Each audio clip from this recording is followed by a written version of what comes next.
Data privacy is on many people's minds now that it's Cybersecurity Awareness Month. Personally, I'm concerned about how much data I have online and the implications for my privacy. But should businesses be taking data privacy more seriously, and what are some steps they should Mhm. take? With us today is Craig Taylor, CEO and co-founder of CyberHoot, an online cybersecurity awareness platform that helps MSPs and small businesses build their cybersecurity programs quickly and effectively. So Craig, what do business owners and MSPs need to do about data privacy? It's a great question and it's a very timely topic.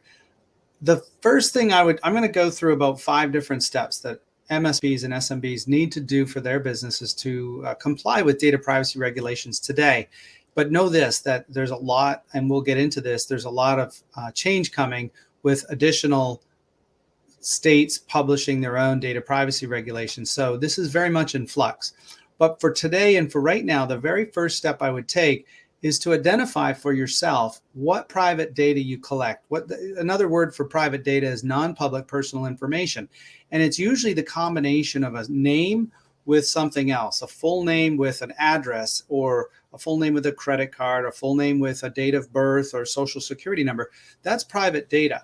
And you need to understand what the types of data that you collect that fall under privacy is, where it's stored, how it can be accessed, and by who is authorized within your company to access that data as part of their job function. That's number one.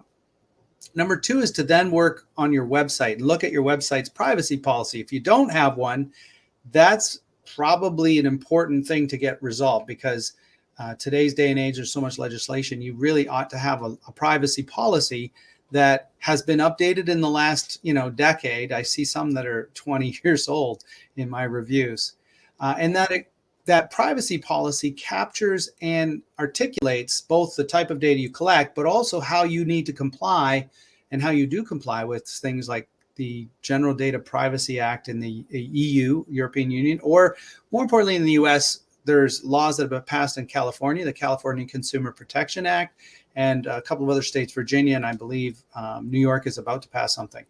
Those privacy policies call out some specific requirements that you need to make in your data privacy policy, how you collect your data, what that data is, and then how an individual, this is point number 4, how an individual can request their own data to see it, to correct it, to delete it, and to prevent its sale to another party. Those are all parts of the California and most other legislation.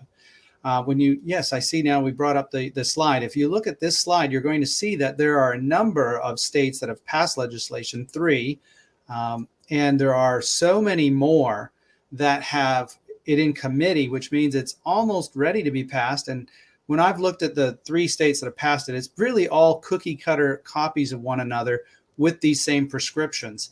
Another area that I would recommend is that you appoint a data protection officer and you call that person out in your privacy policy. And here's another little tip. You have to have 2 ways of contacting that person. You need a phone number most often and an email address. And I typically set up DPO, data protection officer, at yourcompanyname.com. And that inbox is monitored by your team of folks and your DPO to look at the privacy requests that come in. The final thing is a very important one. You need to build an authentication process for these data privacy requests before you get one. Make sure that process takes in as many factors as possible. If you happen to collect a phone number or mobile device for an individual alongside their name and their email address, you're golden, because you can do multi-factor authentication of an individual making a privacy request. You can email them or check their email. You can also send them a text message with a one-time code to validate their identity. That can be part of your authentication, because quite frankly, these privacy legislations can themselves lead to data breaches where people request data under data privacy and they're not supposed to. It could be a hacker trying to game the system. Okay, so you seem to be implying that data privacy requests could come from hackers or the wrong person. That's absolutely right, Shelley. It's already happened, not necessarily by hackers, but security researchers in the UK, because the GDPR, the European Union's GDPR, has been published for many years now. A security researcher made 150 requests for his spouse's data.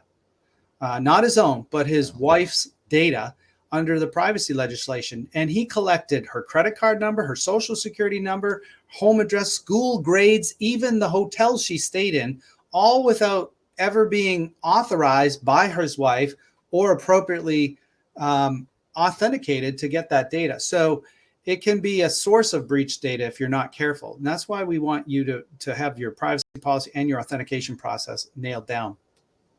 Okay, so for businesses, know what private data you collect, have an updated privacy policy on your website, appoint a data protection officer, and a document authentication process for data privacy requests. Well, what about for individuals? What should they do? Well, that's an interesting point. I guess data privacy applies to businesses, but it also applies to individuals. So I'll give you 3 tips for individuals worried about their private data. You started by saying, Shelley, you were worried about your own private data on the internet. And that's where I always recommend folks limit what they post on social media and to whom. Don't accept all these friend requests from people you don't know directly. Even an acquaintance you might not want to friend because you don't know what their motivation is for befriending you. You just want to keep that limit the number of people that you accept friend requests on social media from, and limit what you post. And then when you do have to give out sensitive data to a company or a business, such as a social security number, ask how they handle that data, and be adamant that you want not to give, like a social security number. It's a habit for some companies to request that when they don't really need it. So challenge them and say, do you absolutely have to have this?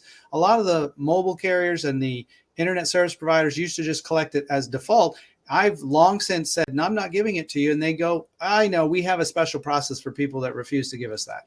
And that's fine. You're limiting the exposure of your sensitive and personal data. So in conclusion, whether you're an MSP, an SMB, or an individual, you need to understand how to protect and accommodate private data, non-public personal information, both personally, as we've just discussed, and professionally as a business. And in so doing, you're really helping yourself become aware of your obligations, and therefore you're going to be more secure with your data and your business. So that's why we need to become more aware to become more secure. Yes.